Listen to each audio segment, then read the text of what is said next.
రాజకీయ రాజధాని అయిన విజయవాడలో రెండుసార్లు ఎంపీగా సేవలందించిన మాజీ ఎంపీ లగడపాటి రాజగోపాల్ 63వ జన్మదిన వేడుకలు ఘనంగా జరిగాయి. లగడపాటి యూత్ అధ్యక్షుడు ఎంఆర్ వరప్రసాద్ సారథ్యంలో జరిగిన ఈ వేడుకల్లో పలువురు కాంగ్రెస్ నేతలతో పాటు లగడపాటి అనుచరులు, అభిమానులు రాజకీయాలకు అతీతంగా పాల్గొని ఆయనకు జన్మదిన శుభాకాంక్షలు తెలిపారు. రాజగోపాల్ వంటి నాయకుడు తిరిగి రాజకీయాల్లోకి రావాలని వారు ఆకాంక్షించారు. మాజీ ఎంపీ లగడపాటి రాజగోపాల్ 63వ జన్మదిన వేడుకలు గాయత్రి నగర్లోని ఓ హోటల్లో ఘనంగా జరిగాయి. రాజగోపాల్ ప్రధాన అనుచరుడు ఎంఆర్ వరప్రసాద్ నేతృత్వంలో జరిగిన ఈ వేడుకల్లో రాజగోపాల్ మిత్రులు, అనుచరులు, అభిమానులు రాజకీయాలకు అతీతంగా ఈ వేడుకల్లో పాల్గొన్నారు. లగడపాటి జన్మదిన కేక్ను సిటీ కాంగ్రెస్ అధ్యక్షుడు నరహరశెట్టి నరసింహారావు, మాజీ కార్పొరేటర్ నరసింహ చౌదరి, కార్పొరేటర్ వీరమాచినేని లలిత, ఎంఆర్ వరప్రసాద్తో కలిసి మాజీ mayor doctor Jandhyala Shankar cut చేశారు. అభిమానులు భారీ ఎత్తున బాణాసంచా కాల్చి సందడి చేశారు. అనంతరం కాంగ్రెస్ పార్టీ నేత రాజీవ్ రతన్ మాట్లాడుతూ ఎంఆర్ వరప్రసాద్ ఆధ్వర్యంలో ప్రతి ఏటా రాజగోపాల్ జన్మదిన వేడుకలు జరుపుకుంటామని తెలిపారు. ఈ ఏడాది భారీ ఎత్తున నిర్వహించడం ఎంతో ఆనందంగా ఉందన్నారు. 10 ఏళ్ల పాటు ఎంపీగా పనిచేస్తున్న రాజగోపాల్ విజయవాడ అభివృద్ధికి ఎంతో సేవలందించారని గుర్తు చేశారు. రాష్ట్రానికి ఆదర్శంగా విజయవాడ నగరాన్ని తీర్చిదిద్దారని కొనియాడారు. ఇచ్చిన మాటకు కట్టుబడి రాజకీయాల్లోకి రాలేదని, అలాంటి వ్యక్తి రాజకీయాల్లోకి వచ్చి ప్రజలకు సేవలందించాలన్నది తమందరి అభిమతమని తెలిపారు. కార్పొరేటర్ వీరమాచినేని లలిత మాట్లాడుతూ విజయవాడలో రాజగోపాల్ ఉంటే ఒక పండుగ వాతావరణం ఉండేదన్నారు. అందరినీ పేరు పేరున ఆప్యాయంగా పలకరించేవారని అన్నారు. నేడు కార్యకర్తలనే కాదు కార్పొరేటర్లను కూడా పలకరించే పరిస్థితి లేదన్నారు. ఇలాంటి నాయకులు మళ్లీ రాజకీయాల్లోకి రావాలని ఆమె ఆకాంక్షించారు. కార్యక్రమం నిర్వాహకుడు ఎంఆర్ వరప్రసాద్ మాట్లాడుతూ లగడపాటి రాజగోపాల్కు జన్మదిన శుభాకాంక్షలు తెలిపారు. తాను నిర్వహించిన ఈ వేడుకలకు హాజరైన వారందరికీ ధన్యవాదాలు తెలియజేశారు. ఈ కార్యక్రమంలో ఉమ్మడి కృష్ణా జిల్లా నుంచి కాంగ్రెస్ నాయకులు, లగడపాటి అభిమానులు పాల్గొన్నారు. ఈ రోజు ఇక్కడికి విచ్చేసినటువంటి రాజగోపాల్ గారి అభిమానులకి మరియు మాజీ మేయర్ జంధ్యాల శంకర్ గారికి, అలాగే వివిధ కార్పొరేటర్లకి అందరికీ కూడా ప్రత్యేకమైనటువంటి కృతజ్ఞతలు తెలియజేస్తూ, లగడపాటి రాజగోపాల్ గారు రాజకీయాల్లో ఉన్నా లేకపోయినా మా గుండెల్లో ఎప్పటికీ కూడా చిరస్థాయిగా నిలబడతారు. అలాగే వారి యొక్క ఈ పుట్టినరోజు వేడుకలని భవిష్యత్తులో ముందు మరింత ఘనంగా మా మిత్రులు వర మరియు వారి మిత్రబృందం రాజగోపాల్ గారి అభిమానులందరూ కూడా కలిసి అత్యంత ఘనంగా నిర్వహిస్తామని చెప్పని ఈ విధంగా తెలియజేస్తారు. ఇక్కడ లగడపాటి రాజగోపాల్ గారి 63వ పుట్టినరోజు వేడుకలు జరుపుకోవటం ఎంతో సంతోషంగా ఉంది. ఆయన ఎంపీగా ఉన్న టైంలోనే నేను కార్పొరేటర్ అవటం, అప్పటి నుంచి ఇప్పటి వరకు ఆయన ఏ దశ దిశ నిర్ణయించారో ఆ విధంగానే మేము ఆయన అడుగుజాడల్లో నడుస్తున్నాం. ఇవాళ ఆయనకి ఎంపీగా లేకపోయినా కూడా ప్రతి కార్యకర్త, ప్రతి అభిమాని కూడా ఆయన వస్తున్నారు అని అంటే ఎంతో పండగ వాతావరణం విజయవాడలో నెలకొంటుంది. ఇవాళ చూసుకుంటే కార్యకర్తలనే కాదు కదా, కార్పొరేటర్లు కూడా గుర్తించే పరిస్థితిలో లేని ఇదిలో ఉన్నాము. కాకపోతే నేను రాజగోపాల్ గారిని మెచ్చుకునేది ఏంటంటే ప్రతి ఒక్కరిని ఇప్పటికి కూడా ఎప్పుడు ఎంపీగా చేసిన ఇది కూడా ప్రతి ఒక్కరిని పేరు పెట్టి బాగున్నారా అని పలకరించే ఇదిలోనే ఉంటారు. రాజగోపాల్ గారిని చూడగానే మా సొంత మనుషులు ఆప్యాయత అనేది ఎంతో గుర్తొస్తూ ఉంటుంది. రాజగోపాల్ గారికి 63వ జన్మదిన శుభాకాంక్షలు తెలియజేస్తున్నాము. ఆయన చేసినటువంటి సేవా కార్యక్రమాలు మొత్తం విజయవాడలో చాలా అద్భుతంగా చేసేవాడు. ఆయన మన రాష్ట్రానికే విజయవాడ నగరాన్ని చాలా ఆదర్శంగా తీర్చిదిద్దినటువంటి వ్యక్తి శ్రీ లగడపాటి రాజగోపాల్ గారు.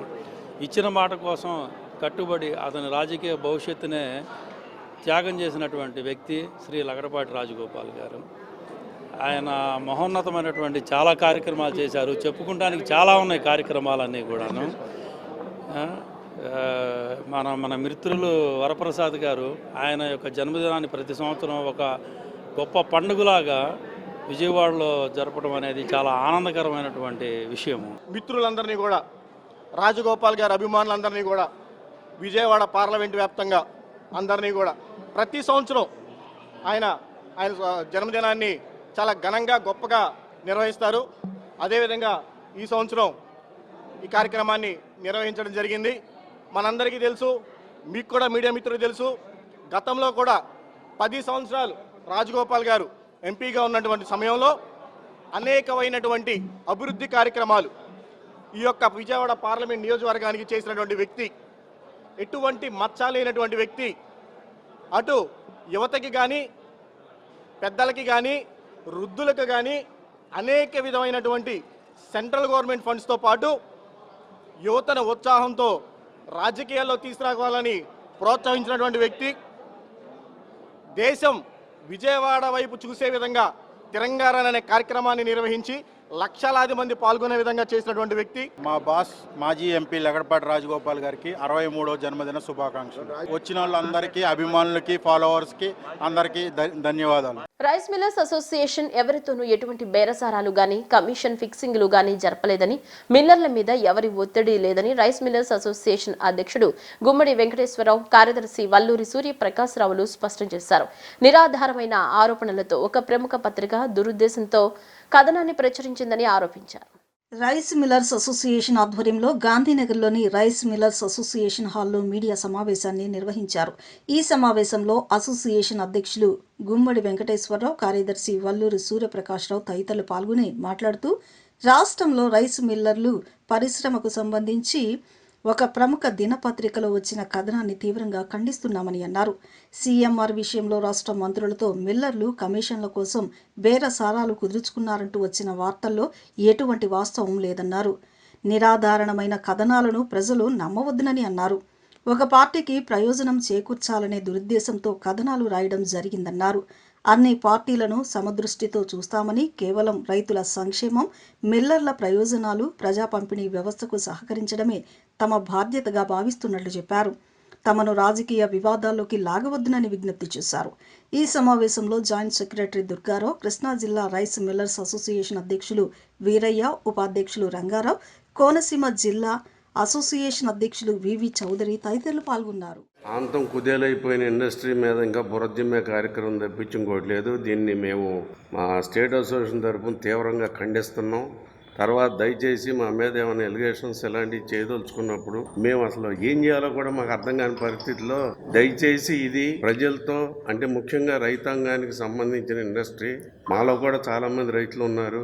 ఈ రైతాంగం కోస్టల్ ఏరియాలో ఉండటం వల్ల బోళ్ళన్ని తుఫాన్లు, ఈ వాతావరణ పరిస్థితుల వల్ల, లేకపోతే ఇంకేదన్నా మనకు వెసులుబాటు ఇవ్వాలన్నా ప్రతిదీ ఢిల్లీ గవర్నమెంట్ ఒప్పుకోవాల్సిందే. ఇది అంత తేలిగ్గా ఒప్పుకోవడానికి కాదు. ఎందుకంటే ఇక్కడ ఒప్పుకుంటే 20 రాష్ట్రాల వాళ్ళు అడుగుతారు ఇదే విషయం. కాబట్టి వాళ్ళు అంత తేలిగ్గా ఇవ్వలేరు. ఎందుకంటే ఇదంతా ప్రజల డబ్బుతో జరుగుతున్న కార్యక్రమం. సో ఈ మేమేదో హ్యాండ్ టు మౌత్, అంటే జస్ట్ ఉన్న మిల్లు, ఒకప్పుడు వ్యాపారాలు బాగుండేవి, మేమందరం పర్మిట్ల మీద రైస్ ఎగుమతి చేసుకునేవాళ్ళం. ప్రతి చోట సెల్ఫ్-సఫిషియన్సీ వచ్చేసింది రైస్.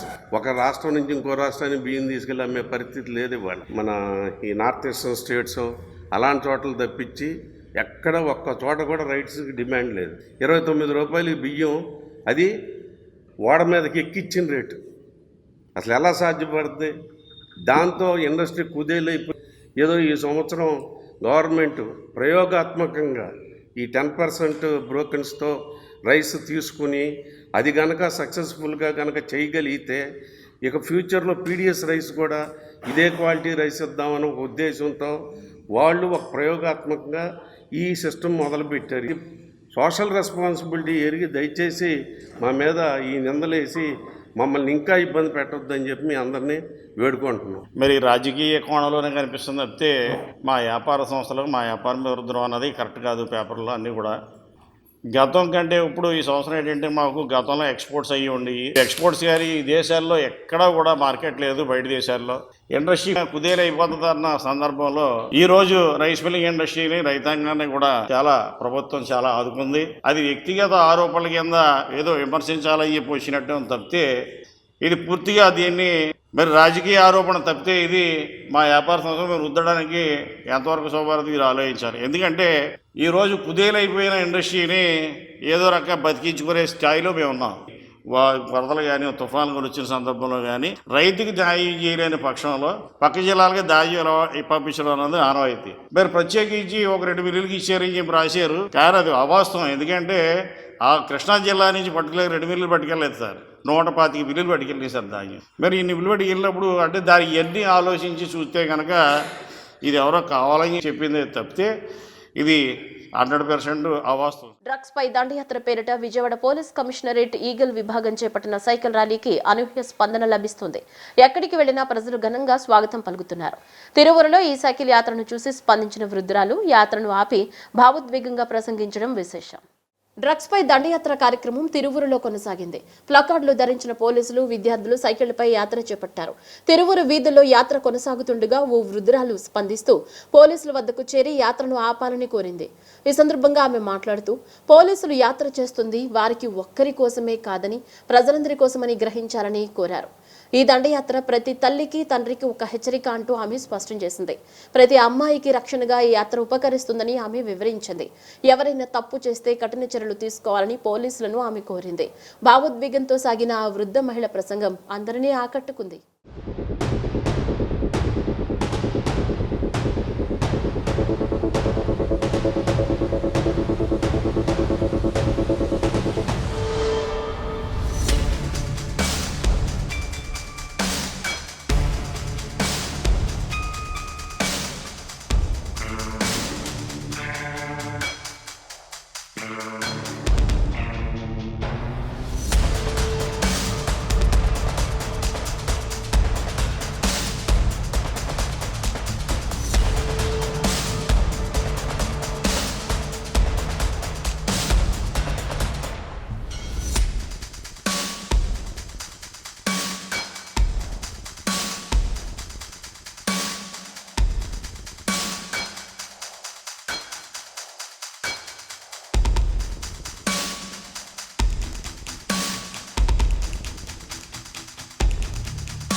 పొన్నూరు ఎమ్మెల్యే ధూళిపళ్ల నరేంద్ర కుమార్ ఇంట్లో భారీ చోరీ జరిగింది.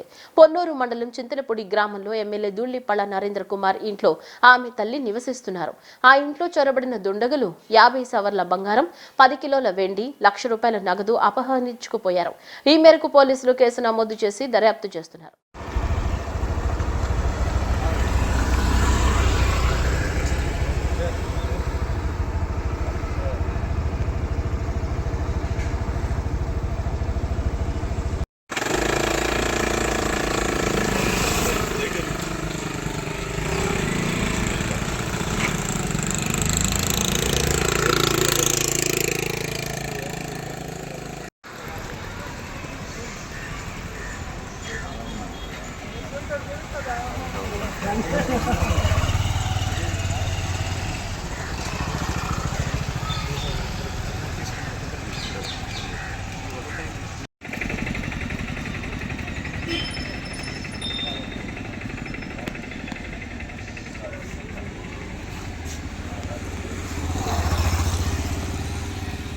వందే మాతరం 6 చరణాలు పాడాలని భారత హోంమంత్రిత్వ శాఖ ఇచ్చిన నోటిఫికేషన్ పట్ల all India Christian leaders forum తీవ్ర అభ్యంతరం వ్యక్తం చేసింది. మొదటి 2 చరణాలు పాడేందుకు తమకు అభ్యంతరం లేదని, మిగిలిన 4 చరణాలను పాడే ప్రసక్తే లేదని వారు తేల్చి చెప్పారు. దీనిపై తాము సుప్రీంకోర్టులో న్యాయ పోరాటానికి సన్నద్ధమవుతున్నామని వారు వెల్లడించారు. బందరోడ్లోని హోటల్లో ఏర్పాటు చేసిన విలేకరుల సమావేశంలో Andhra Pradesh Christian leaders forum convener Oliver Roy, స్వర్ణదీపిక పత్రిక సంపాదకులు శివాజీ రాజు, తిరుపతి పాస్టర్ అసోసియేషన్ ప్రతినిధి అరసు మాట్లాడుతూ, వందే మాతరంలోని 6 చరణాలను ఖచ్చితంగా పాడాలని జనవరి 27, 2026న హోంమంత్రిత్వ శాఖ నోటిఫికేషన్ జారీ చేసిందన్నారు. ఈ నోటిఫికేషన్ మైనార్టీల మత విశ్వాసాలను, హక్కులను దెబ్బతీసే విధంగా ఉందని వారు ఆగ్రహం వ్యక్తం చేశారు. దేశభక్తిని అడ్డుపెట్టుకుని సెక్యులరిజాన్ని నాశనం చేసే ఇలాంటి చర్యలను తాము తీవ్రంగా వ్యతిరేకిస్తున్నట్లు తెలిపారు. మైనార్టీల హక్కులను, స్వేచ్ఛను అణిచివేసే విధంగా ఉన్న కేంద్ర ప్రభుత్వం చర్యలను నిరసిస్తూ తాము సుప్రీంకోర్టులో న్యాయ పోరాటం చేసేందుకు కార్యాచరణ రూపొందించుకున్నట్లు తెలిపారు. విలేకరుల సమావేశంలో పీటర్, జ్యోతి ఆనంద్, రవికుమార్, బుచ్చర్లపూడి శరత్, అరుణ్ కుమార్, శామ్యూల్ తదితరులు పాల్గొన్నారు. మరి కేంద్ర ప్రభుత్వం మినిస్ట్రీ ఆఫ్ హోమ్ అఫైర్స్ ద్వారా జారీ చేసిన నోటిఫికేషన్ ఏంటంటే, ఈ వందే మాతరం గేయాన్ని పూర్తి 6 చరణాలు జనగణమన ముందు ఖచ్చితంగా పాడాలి అని ఒక నోటిఫికేషన్ జారీ చేశారు. ఆ నోటిఫికేషన్లో ముఖ్యంగా ఏంటంటే, స్కూల్స్లో కూడా ఈ 6 చరణాలు ప్రతిరోజు పాడాలి, దాని తర్వాతే జనగణమన పాడాలి అని దానికి ఒక రకమైన ఇంపార్టెన్స్ కూడా క్రియేట్ చేశారు. మనము చూస్తే ఈ వందే మాతరం ఇప్పటి వరకు మొదటి 2 చరణాలు మాత్రమే మనం పాడుతున్నాము. మొదటి 2 చరణాల్లో భారతదేశ ప్రఖ్యాతి, భారతదేశం గురించి చాలా మంచిగా వివరించి రూపొందించిన గేయంగా అది ఎవరో ఎటువంటి అభ్యంతరం లేకుండా పాడడం జరిగింది. కాకపోతే ఇంతకుముందు కూడా 6 చరణాలు పాడించాలి అనే ఒక ఆలోచన కలిగి ఒక నోటిఫికేషన్ తెచ్చినప్పుడు అప్పుడు జవహర్లాల్ నెహ్రూ గారు ప్రభుత్వం ఉన్నప్పుడు అది కరెక్ట్ కాదని చెప్పి 2 చరణాలకే కుదించడం. దీనిపైన రవీంద్రనాథ్ ఠాగూర్ గారు ఆ రోజు స్పందించి ఇది దుర్గాదేవికి ప్రతిబింబంగా ఉంది ఈ పాట, కాబట్టి మొదటి 2 చరణాలు మాత్రమే దేశభక్తికి సంబంధించిన చరణాలు అని చెప్పి ఆయన కూడా ప్రస్తావించడం. వందే మాతరం ఒళ్ళు పులకరించే మాట. దేశభక్తికి సంబంధించి వందే మాతరం అన్నా జనగణ అన్నా ఎవరు పులకరించరు? కాకపోతే ఆ వందే మాతరాన్ని అడ్డుపెట్టుకుని సెక్యులరిజాన్ని పాడు చేసేటటువంటి కొందరు చేస్తున్నటువంటి దుర్మార్గపు చర్యలు చాలా అభ్యంతరకరంగా ఉన్నాయి. కొంతమందికి మరి కొన్ని విశ్వాసాలు ఉంటాయి. ఆ విశ్వాసాలను దెబ్బతీసే విధంగా భారతదేశం గర్వించేటటువంటి అద్భుతమైనటువంటి పేట్రియాటిక్ సాంగ్స్ మీద కూడా ఒక వివాదాన్ని రేకెత్తిస్తూ ప్రజల్లో గందరగోళ పరిచేటటువంటి ఈ పరిస్థితులు చాలా దారుణం. దీన్ని ఖండిస్తున్నాం. కారణం ఏంటంటే మొదటి 2 చరణాలు కూడా చాలా అద్భుతం. జనగణమన కానీ ఇది కానీ పాడటానికి ఏం అభ్యంతరం లేదు, పాడతాం, అద్భుతంగా పాడతాం. మాకంటే బాగా పాడేవాళ్ళు కూడా ఎవరు లేరేమో, మా సంఘాల్లో కూడా మేము పాడుతాం. కాకపోతే ఈవేళ చేసినటువంటి పని ఏంటంటే మత విశ్వాసాలను దెబ్బతీసే విధంగా దుర్గామాతను ఆరాధించేటటువంటి కొన్ని స్టాండర్డ్స్ ఉండటం అభ్యంతరకరం, ఖచ్చితంగా అభ్యంతరకరమే. ఈ దేశం అందరిది, ఈ దేశం అన్ని మతాలకు సమానం. ఈ దేశంలో ఏ మతాన్ని ఎవరు కూడా విమర్శ చేయరు. కానీ బలవంతంగా పాడించడం అన్నది చాలా తప్పు. దీన్ని ఖండిస్తున్నాం. భారతదేశము మరి ఇప్పటి వరకు మైనారిటీలు అయినటువంటి క్రైస్తవులు కావచ్చు, ముస్లింలు కావచ్చు, ఎంతో మరి చక్కగా వారి యొక్క విశ్వాసాలని పాటించుకుంటూ మంచిగా వారు జీవించుకుంటూ సాగుతున్నటువంటి తరుణంలో క్రమక్రమంగా ఆ మైనారిటీల యొక్క హక్కులు, రాజ్యాంగం కల్పించినటువంటి స్వేచ్ఛ, మత స్వేచ్ఛ, వాటన్నిటిని కూడా అణిచివేసేటువంటి ధోరణిలో ప్రస్తుతం మనం చూస్తూ ఉంటున్నాం. ఇందులో రకరకాలుగా మరి మొదలుపెట్టినటువంటి కార్యాలు మైనారిటీలను అణగదొక్కేటువంటి విషయాల్లో వారిని పూర్తిగా నలగొట్టేటువంటి విషయంలో తీసుకొచ్చినటువంటి చర్యలన్నీ కూడా చాలా బాధాకరమైనటువంటి కార్యము. మొదట FCR అని చాలా ఎన్జిఓస్లు, క్రైస్తవ ఎన్జిఓస్లు అన్నీ కూడా మూసివేశారు. తర్వాత చర్చిలన్నీ కూడా మరి పర్మిషన్లు ఏమైనా అవి లేవని చెప్పి మూసివేశారు, దాడులు చేశారు. మరి స్కూల్స్లో కూడా రకరకాలైనటువంటి ఇబ్బందులు తీసుకొచ్చి పెడుతుంటున్నారు. పాఠ్య పుస్తకాల్లో చూస్తే క్రైస్తవ యేసుక్రీస్తుని గురించి చరిత్ర అన్ని మతాల గురించినటువంటి విశ్వాసాలని పుస్తకాల్లో పాఠాలు ఉన్నాయి, కానీ యేసుక్రీస్తు యొక్క గురించినటువంటి పాఠాలు ఉంటే దాన్ని తీసేసి ఇంకా లేనిపోని పాఠాలన్నీ కూడా పెట్టేసి ఇతర విశ్వాసాలన్నీ పెట్టి క్రైస్తవులకి మైనారిటీలు బలవంతంగా దాన్ని చదివించాలన్నటువంటి పిల్లల్ని చేత చదివించాలన్నటువంటి పరిస్థితి రుద్దుతూ ఉంటున్నారు.